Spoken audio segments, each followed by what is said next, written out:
اور نمبر 2 کہ وہ جو درمیان میں پاکی رہی ہے وہ دونوں سائڈوں پر جو خون آیا ہے ان کے ٹائم سے بھی زیادہ ہو.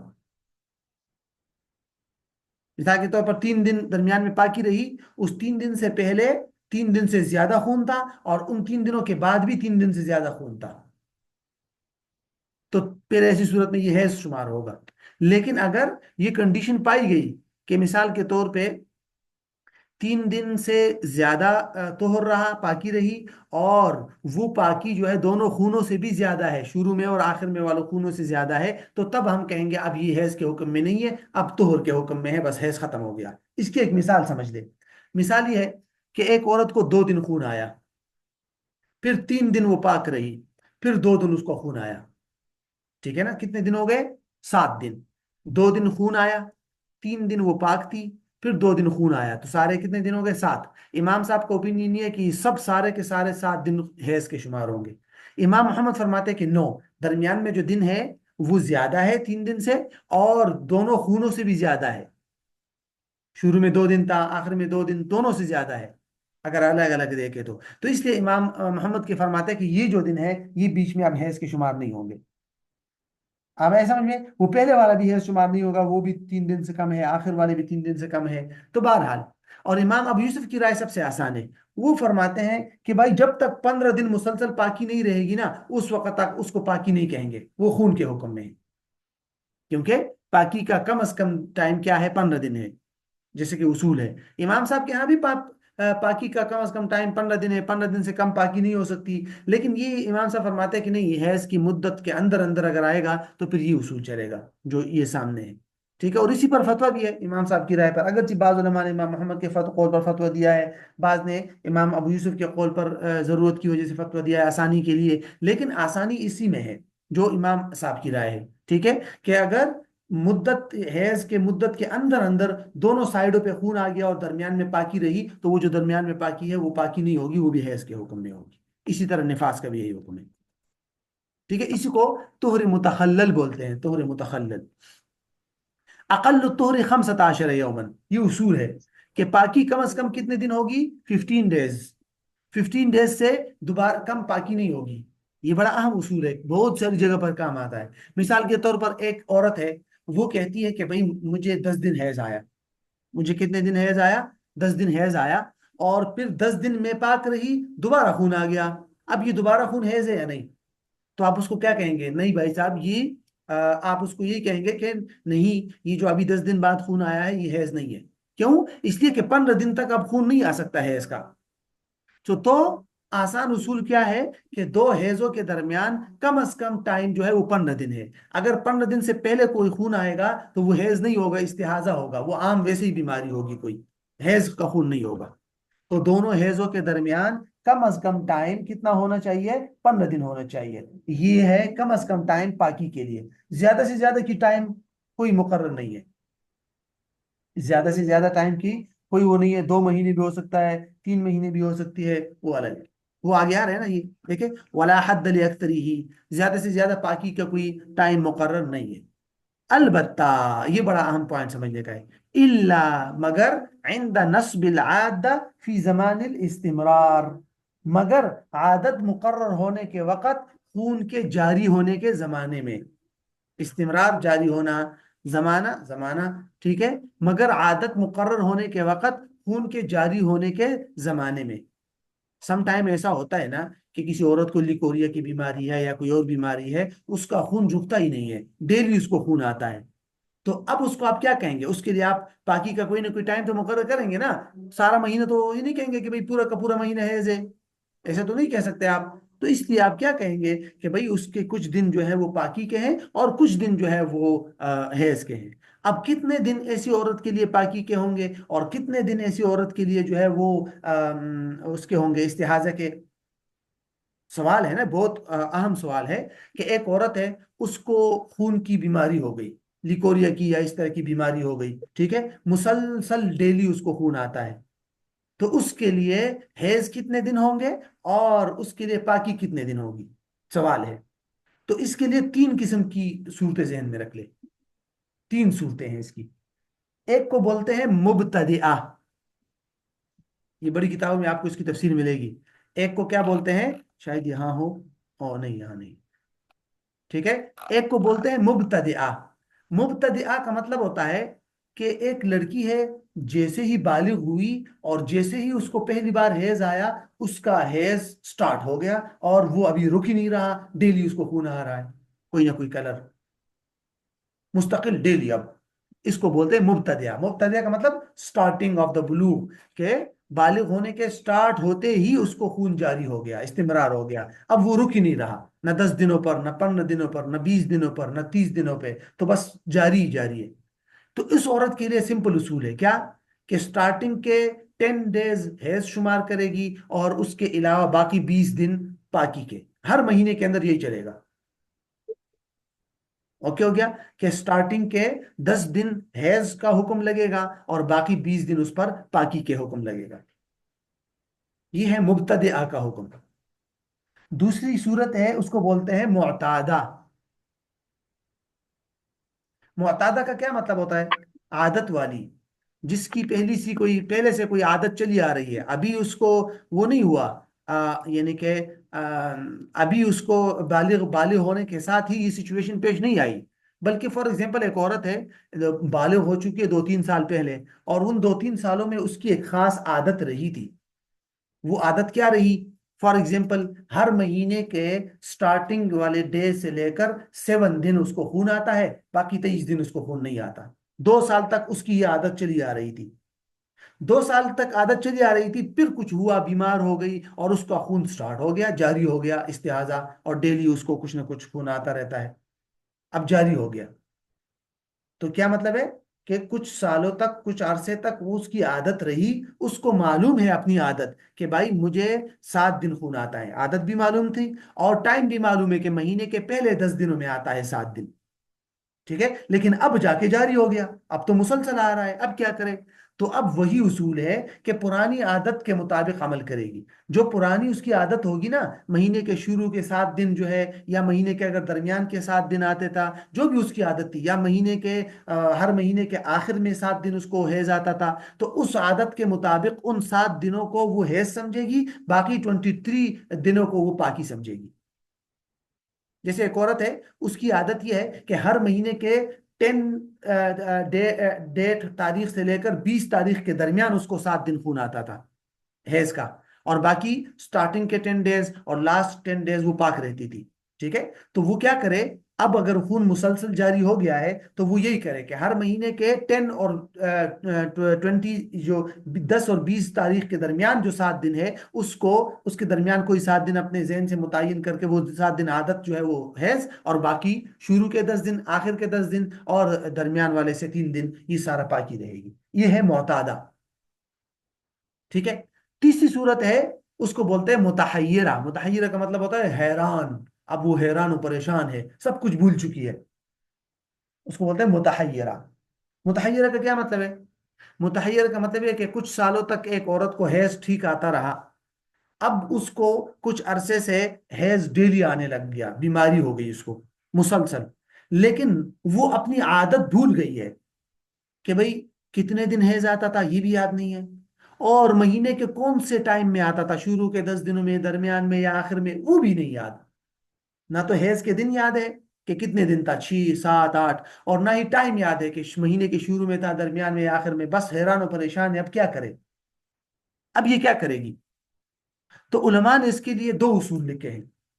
ایک اصول تو یہ کہ یہ غالب گمان پہ عمل کرے، غور و فکر کرے اور غالب گمان پہ عمل کر لے، جو اس کا غالب گمان بتائے گا کہ بھئی ہاں مہینے کے شروع میں 6 دن آتا تھا، بس اسی کے مطابق عمل کرے، بس انسان اتنا ہی مکلف ہے غالب گمان پہ، ان کو حیض سمجھے، باقی سب کو پاکی سمجھ لے، ایک اصول۔ دوسرا اصول یہ ہے کہ اگر اس بیچاری کو غالب گمان بھی نہیں ہو رہا، بہت سوچ رہی ہے، لیکن کسی ایک جانب اس کو مطلب ذہن نہیں جا رہا کہ کون سا ہے، تو ایسی صورت میں علماء نے پھر لکھا ہے کہ وہ ہر نماز پڑھے، ہر نماز کے لیے وضو کرے، ٹھیک ہے، اور اگر رمضان کا مہینہ اس پہ اسی طرح گزر جائے تو اس رمضان کے مہینے میں بعد میں پھر روزے تو رکھے گی رمضان میں، بعد میں 20 دن قضا کرے گی 10 کے بجائے، علماء نے کہا کیونکہ ایک رمضان میں 2 مرتبہ بھی حیض کا امکان ہے، تو بہرحال وہ بہت مشکل ہوتی ہے وہ صورتحال۔ لیکن اگر اس کا غالب گمان کسی ایک جانب جا رہا ہے تو ٹھیک ہے، اس غالب گمان کے مطابق عمل کر لیں. تو یہ ہے. اور اس میں سب سے مشکل مسائل اسی تیسری قسم کے ہوتے ہیں جو متحیرہ ہے. لیکن وہ بڑی کتابوں میں آپ کو زیادہ تفصیل ملے گی. یہاں آپ بنیادی باتیں یہاں آپ نے سمجھ لی. اب ہم آتے ہیں، حیض کی تفصیلات ختم ہو گئی. اب جو اس کتاب کے اندر جو دوسری بحث ہے اب وہ ہے استحاضہ. کہتے ہیں وَدَمُ الْإِسْتِحَاذَةِ كَرُعَافٍ دَائِمٍ. استحاضہ کا جو خون ہے وہ مسلسل نکسیر کی طرح ہے. رعاف کہتے ہیں ناک سے بہنے والی نکسیر. وہ ناک سے بہنے والی نکسیر کی طرح ہے. کیا مطلب اس کی طرح ہے؟ دونوں کا حکم سیم ہے کہ لا يمنع صوما. یہ جو استحاضہ کا خون ہے یہ روزے کو بھی نہیں منع کرتا، نہیں روکتا، نماز کو بھی منع نہیں کرتا، وطئن اور ہم بستری کو بھی منع نہیں کرتا. اب یہاں سے ہمیں حکم تو معلوم ہو گیا کہ استحاضہ کا جو حکم ہے وہ حیض والے کی طرح نہیں ہے، بلکہ اس میں نماز بھی پڑھنی ہوگی، اس میں روزے بھی رکھنے ہوں گے، اس میں شوہر ہم بستری بھی کر سکتا ہے اس استحاضے والے خون میں. لیکن استحاضہ کا خون ہے کیا؟ استحاضہ کا خون کے لیے ایک اصول ذہن میں رکھے، جو حیض اور نفاس نہیں ہے وہ استحاضہ ہے. ہیں؟ کیا مطلب ہوگا اس کا؟ کہ حیض کا کم از کم ٹائم 3 دن ہے، جو 3 دن سے بالکل کم آئے گا اور پھر آئے گا ہی نہیں تو وہ بھی استحاضہ ہے. یا جو 10 دن سے زیادہ آ گیا تو 10 دن سے زیادہ تو حیض ہوتا ہی نہیں ہے. یا 40 دن سے زیادہ نفاس آ گیا تو وہ بھی تو جیسے لیکوریا وغیرہ کی بیماری ہوتی ہے عام، اس کو بولتے ہیں استحاضہ. ٹھیک ہے.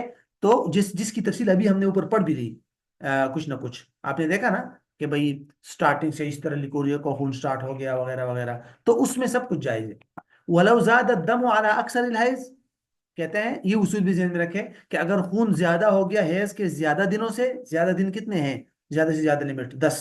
تو اگر 10 دنوں سے خون زیادہ ہو جائے، ون نفاس یا اور نفاس سے بھی زیادہ ہو جائے، نفاس کے 40 دن ہے، ٹھیک ہے. تو اگر حیض ہے تو 10 دن سے زیادہ ہو گیا، نفاس ہے تو 40 دن سے زیادہ ہو گیا. تو پھر کیا حکم چلے گا؟ تو کہتے ہیں فما زاد علی عادتها استحاضۃ. جو عادت سے زیادہ ہوگا وہ استحاضہ ہے. عادت سے زیادہ ہوگا استحاضہ ہے کا کیا مطلب؟ اس کے لیے نا ایک پوائنٹ ذہن میں رکھے، وہ یہ کہ ایک عورت کی عادت ہے کہ اس کو ہر مہینے 7 دن حیض آتا ہے، اور ایک عورت ہے جس کے پہلے 1 2 بچے پیدا ہوئے ہیں مثال کے طور پر، دونوں بچوں میں اس کو 30 30 دن نفاس آیا ہے. تو اس کی عادت کیا ہو گئی؟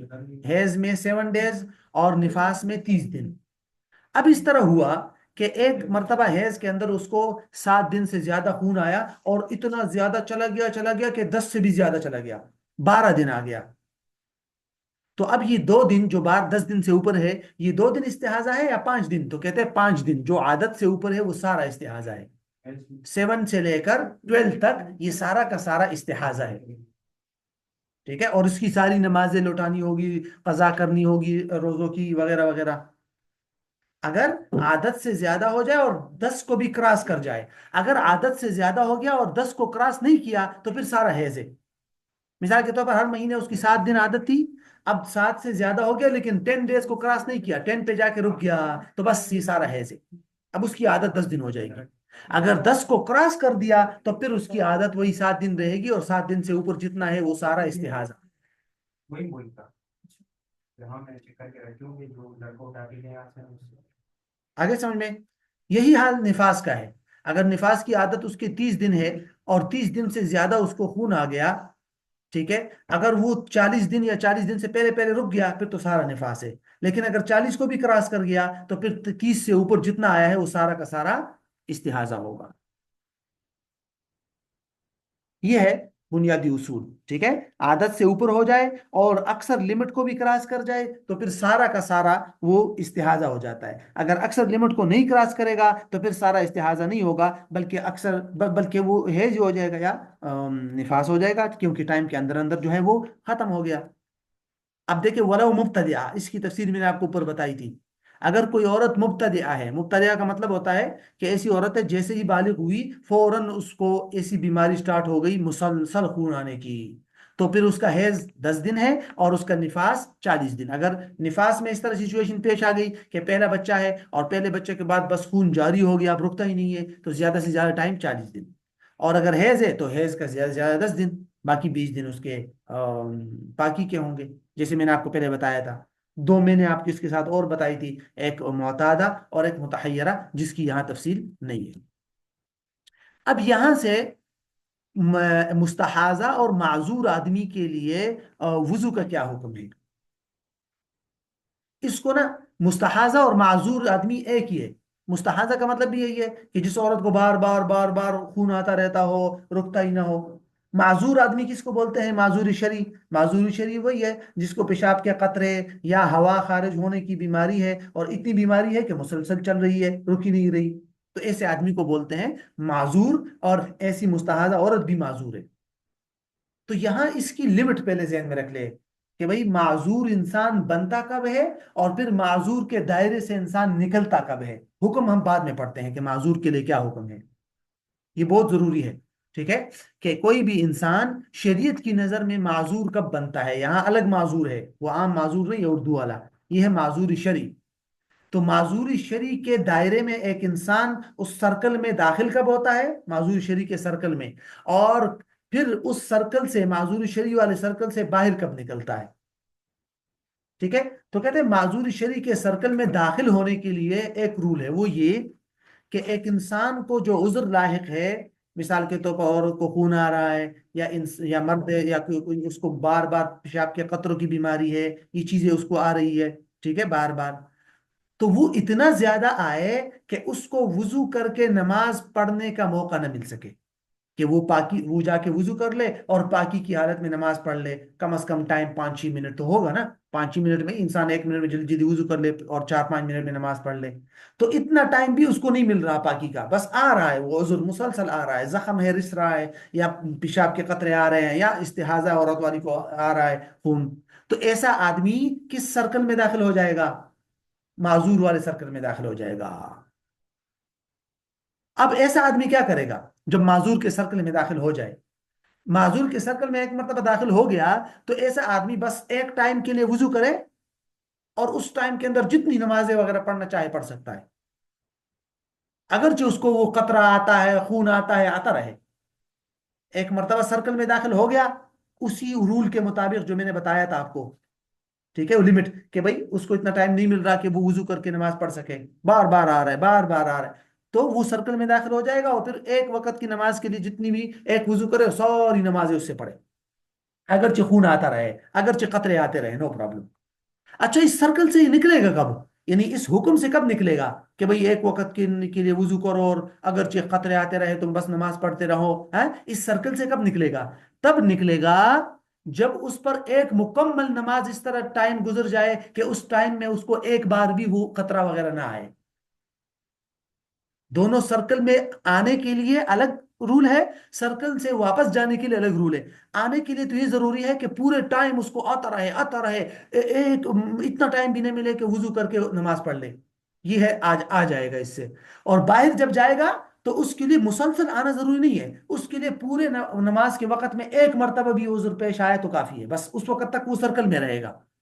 جب اس پر مکمل ایک ٹائم اس طرح گزر گیا، مثال کے طور پر عصر کا ٹائم داخل ہوا اور نکل گیا، پورے ٹائم میں اس کو ایک مرتبہ بھی قطرہ نہیں آیا، تو بس اب وہ سرکل سے نکل جائے گا۔ اب وہ ایسا نہیں کر سکتا عذر والا کام، اب وہ کیا کرے گا؟ پاکی کے اندر وضو کر کے پاکی میں نماز پڑھے گا۔ آگے سمجھ میں؟ تو یہ ہے بنیادی اصول، اور یہ بہت ضروری ہے۔ اور جیسے ہی وقت خارج ہوگا، معذور جب سرکل میں آ جائے گا، تو جیسے ہی وقت نکلے گا تو اس کا وضو بھی خود بخود ٹوٹ جائے گا، وہ آگے میں بتاتا ہوں، دیکھیں۔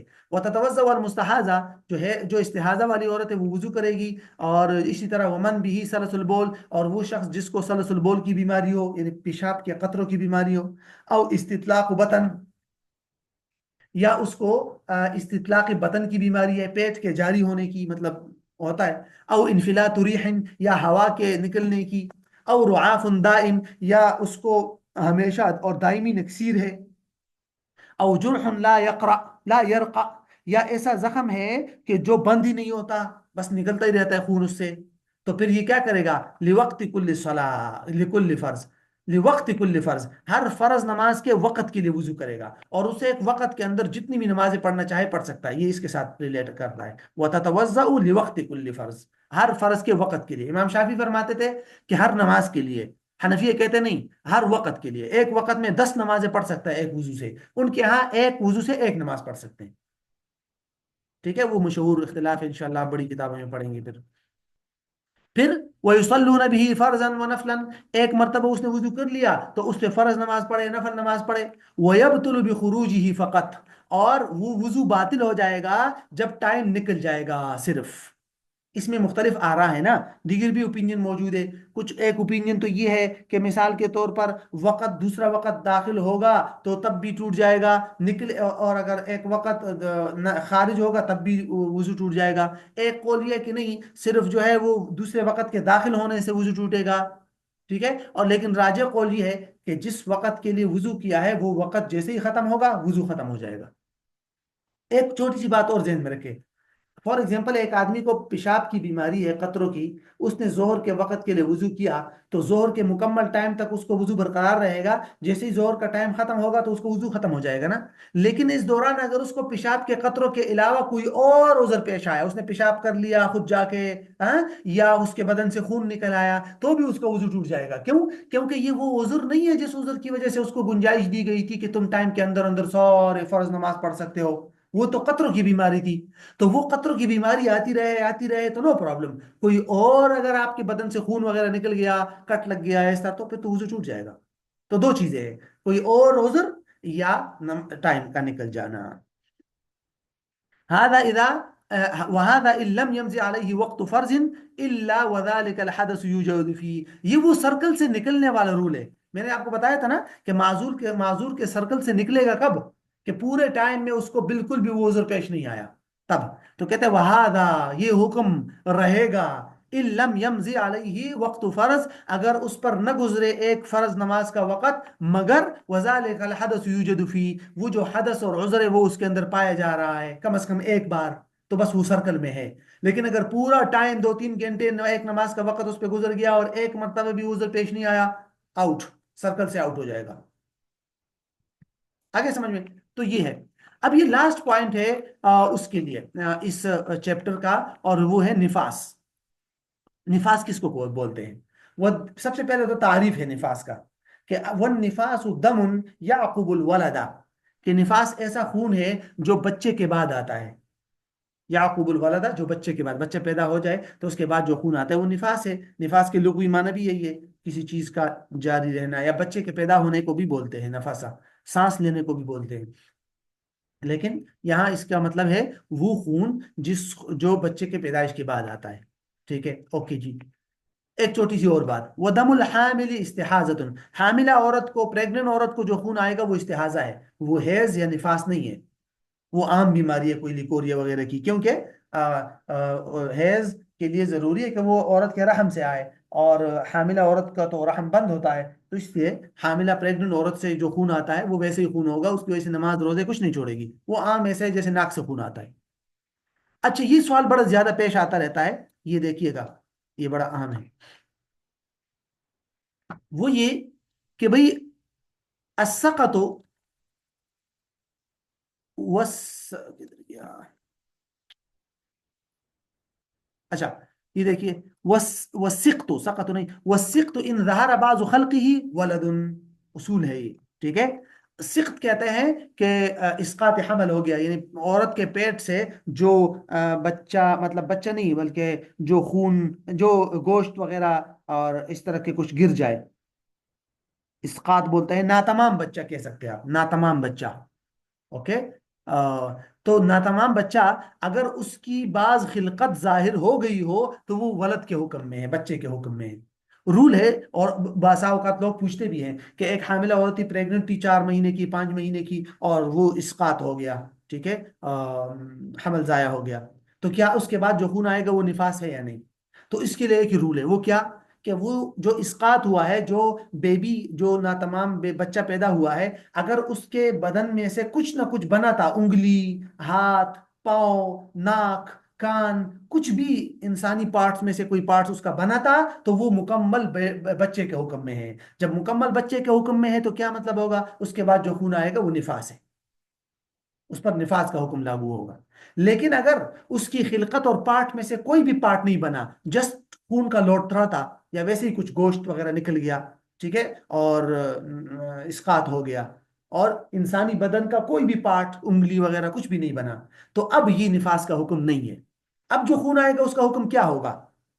اس کا حکم یہ ہے کہ نفاس کا تو نہیں ہے نا، نفاس کا تو نہیں ہے، اب حیض کا خون ہے یا نہیں؟ تو حیض کے خون کے لیے دو شرائط ہے، اگر وہ دو شرائط پائی جائے تو تب وہ حیض کا خون بن جائے گا، اگر وہ دو شرائط موجود نہ ہو تب وہ حیض کا خون نہیں بنے گا۔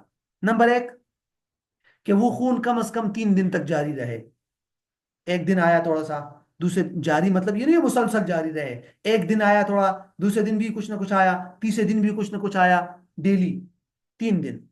اور دوسری کنڈیشن یہ ہے کہ اس خون کے آنے سے پہلے کم از کم 15 دن پاکی کے کمپلیٹ ہو چکے تھے، بتایا تھا نا کہ کم از کم پاکی کے 15 دن ہے، ٹھیک ہے؟ تو اگر اس سے پہلے 15 دن جو ہے وہ پاکی کے رہ چکے تھے تو ٹھیک ہے، اور یہ جو ہے یہ کم از کم 3 دن تک جاری رہا تو بس پھر یہ اس حیض سٹارٹ ہو جائے، یہ حیض کا حکم میں ہوگا، اگر ان میں سے کوئی ایک بات بھی نہ ہو تو پھر وہ حیض نہیں، یہ تو سمپل ہے۔ ولا حد لاقلہ، نفاس کا کم از کم ٹائم کا کوئی لمٹ نہیں ہے، 1 منٹ کے لیے بھی ہو سکتا ہے، 1 لمحے کے لیے بھی ہو سکتا ہے، زیادہ سے زیادہ ٹائم ہمارے ہاں چاہے کیا ہے، 40 دن ہے نا، نہیں ادھر نہیں ہے، وہ ادھر آ رہا ہے، ہاں یہ آ رہا ہے، ٹھیک ہے، تو کم از کم کے تو کوئی ٹائم لمٹ نہیں ہے، 3 دن ہو سکتا ہے، 1 دن ہو سکتا ہے، 1 منٹ بھی ہو سکتا ہے، وہ اکثر ہو 40 یومن، اور زیادہ سے زیادہ کتنا دن ہے؟ 40 دن، 40 دن نہیں یار، وہ اکثر ہو، ہاں 40 یومن، زیادہ سے زیادہ نفاس کی مدت کتنی ہے؟ 40 دن، ٹھیک ہے، حنفیہ کی رائے کے مطابق 40 دن ہے، کچھ علماء مالکیہ اور شافعیہ کے یہاں 60 دن ہے، ٹھیک ہے، لیکن حنفیہ کے یہاں 40 دن۔ والزائدہ استحاضۃ، اور اگر 40 دن سے بھی زیادہ آ گیا تو وہ استحاضہ ہے، ابھی تو پڑھ لیا۔ وہ نفاس التوأمین من الاول، توأمین کہتے ہیں جڑوا بچوں کو، توأمین جڑوا بچوں کو بولتے ہیں، تو کہتے ہیں جڑوا بچوں کا نفاس کون سے بچے سے سٹارٹ ہوگا؟ تو کہتے ہیں پہلے والے سے، مثلا ایک بچہ پیدا ہوا، پھر 1 گھنٹے بعد یا کل دوسرا بچہ پیدا ہوا، تو جڑوا بچوں کا نفاس کب سے سٹارٹ ہوگا؟ پہلے والے بچے سے یا دوسرے سے؟ اس میں فقہا کی آراء مختلف ہے، ٹھیک ہے، امام صاحب اور امام ابو یوسف کی رائے یہی ہے جو آپ کے سامنے ہے کہ پہلے والے بچے سے نفاس سٹارٹ ہوگا، ٹھیک ہے، اور اگر عدت گزار رہی ہے تو پھر دوسرے بچے سے عدت ختم ہوگی، اگرچہ نفاس پہلے والے سے سٹارٹ ہوگا، اور امام محمد فرماتے ہیں کہ نہیں، نفاس بھی دوسرے والے بچے سے سٹارٹ ہوگا، ٹھیک ہے، یہ امام محمد رحمۃ اللہ علیہ کا اوپینین ہے۔ تو بہرحال یہ ہمارا بڑا مشکل بحث ہے، اس کو سمجھانا بھی بڑا مشکل ہوتا ہے، لیکن الحمدللہ حیض، استحاضہ اور نفاس، یہ تینوں بنیادی جو چیزیں تھی وہ ہماری مکمل ہو گئی۔ کچھ اس میں جدید مسائل ہے، اس کو دیکھ لیتے ہیں، میرے خیال میں اتنے زیادہ نہیں ہے، کچھ ہم نے پہلے پڑھی بھی ہے، ٹھیک ہے، تو مختصراً 5 منٹ کے اندر ان کو دیکھ لیتے ہیں جو ضروری ہے، ٹھیک ہے۔ پہلا تو یہ ہے کہ بھائی حالت حیض میں یا نفاس میں دینی کتابوں کو عورت ہاتھ لگا سکتی ہے یا نہیں، بہت زیادہ پوچھتی ہیں یہ خواتین معلمات وغیرہ، ٹھیک ہے، تو اس کے لیے ایک اصول ذہن میں رکھے، وہ یہ کہ اگر کوئی دینی کتاب ایسی ہے جس میں قرآنی آیات کم ہے اور باقی باتیں زیادہ ہے، ہوتا ہے نا جیسے تفاسیر ہوتی ہے بڑی بڑی، یا عام جو فقہ کی کتابیں ہو گئی، تو اس کو ہاتھ لگا سکتی ہے، اگرچہ احتیاط کرے کہ اندر جہاں قرآن کی آیت لکھی ہوئی ہے بعینی ہی اسی جگہ پر ٹچ نہ کرے، لیکن باقی اس طرح کی کتابیں ہاتھ میں لے سکتی ہے، قرآن تو نہیں لے سکتی لیکن ایسی تفاسیر لے سکتی ہے جس میں آیات سے زیادہ دیگر باتیں زیادہ ہو، انٹرپریٹیشن ہو، یہی چیزیں۔ دوسری بات معلمات یہ بھی پوچھتی ہے کہ حیض اور نفاس کے اندر عورت جو ہے تلاوت کر سکتی ہے نہیں، تو اس کا میں نے آپ کو پہلے بھی جواب بتایا تھا کہ مکمل آیت نہیں پڑھ سکتی، ٹکڑے ٹکڑے کر کے پڑھے، قل ہوا اللہ احد، اس طرح کر کے، ٹھیک ہے، اور وہ آیات پڑھ سکتی ہے دعا کی نیت سے، تلاوت کی نیت سے نہیں، وہ آیات پڑھ سکتی ہے دعا کی نیت سے جن آیات میں دعا کی میننگ بھی موجود ہو، ٹھیک ہو گیا، یہ بھی ہم نے شاید پہلے یہ بات پڑھی تھی۔ اسی طرح اگر کوئی ایسی چیز ہے جس کے اوپر آیت لکھی ہوئی ہے، کوئی لاکٹ ہے، ہوتا ہے نا کچھ اس طرح کی چیزیں ہوتی ہے، گھر میں کوئی کھلونا رکھا ہوا ہے یا کوئی اور پینٹنگ ہے، تو علماء نے لکھا ہے کہ اس کو ہاتھ لگا سکتے ہیں لیکن جہاں آیت ہے اس جگہ کو ٹچ نہ کرے، باقی اس چیز کو پکڑ سکتے ہیں کیونکہ وہ قرآن کے حکم میں نہیں ہے، تو خالص آیت والی جگہ کو ٹچ نہ کرے، باقی کوئی مسئلہ نہیں۔ اسی طرح انجیکشن اور میڈیسن وغیرہ کے ذریعے اگر کسی نے حیض وغیرہ کو رکوا لیا، ہوتا ہے نا رمضانوں میں بعض عورتیں دوائیاں کھا لیتی ہے، میڈیسن کھا لیتی ہے اور اپنا حیض روک لیتی ہے، تو کہتے ہیں جائز ہے، ایک تو اس میں عدم جواز کی کوئی وجہ نہیں ہے اگر صحت کے لیے مضر نہ ہو، اور دوسرا یہ کہ اس پر وہی پاکی کے حکم لاگو ہوگا بشرطے کہ حیض سٹارٹ نہ ہوا ہو، اگر عادت میں ایک مرتبہ حیض سٹارٹ ہو گیا اب تو حیض ہے نا، لیکن اگر حیض عادت میں سٹارٹ نہیں ہوا، پہلے سے ہی بند کر دیا ہے اس کو دوائی یا میڈیسن ٹیبلٹ وغیرہ کھا کے، تو نو پرابلم، بس ٹھیک ہے، وہ پاک شمار ہوگی، روزے ہو جائیں گے. ٹھیک ہے. اچھا، ایک بڑا مسئلہ آج کل یہ پوچھا جاتا ہے، بس پچھلے دنوں بلکہ یہ فتویٰ بھی آیا تھا، کہ ایک عورت ہے مثال کے طور پر، اس کے 3 4 بچے ہو گئے آپریشن سے، اور پھر ڈاکٹروں نے اس کی بچہ دانی ہی نکال دی، ہے نا. اگر ایسی صورت میں اس عورت کی بچہ دانی ہی نکال دی، تو ایسی صورت میں اگر اس عورت کو کوئی خون وغیرہ آئے گا تو وہ کیا کس حکم میں ہوگا؟ تو علماء نے لکھا ہے وہ حیض یا نفاس کا حکم اس کو نہیں لگے گا. آئے سمجھ میں؟ اسی طرح بچے کے پیدائش کے بعد اگر بچہ دانی ہی نکال دی، تو بس بچہ دانی اگر نکل گئی تو اس کے بعد اب اس کو جو خون آئے گا وہ نفاس وغیرہ یا کچھ بھی نہیں ہوگا، کیونکہ وہ رحم ہی نہیں رہا. عورت کا جو رحم ہے وہ نکال دیا ہے پورا، تو پھر اس کو پھر کسی قسم کا کوئی ایسا وہ حکم نہیں رہے گا نفاس والا یا حیض والا. بچے دانی کو پتہ نہیں انگلش میں کیا بولتے ہیں، بہرحال. اور کوئی مسئلہ ہو تو.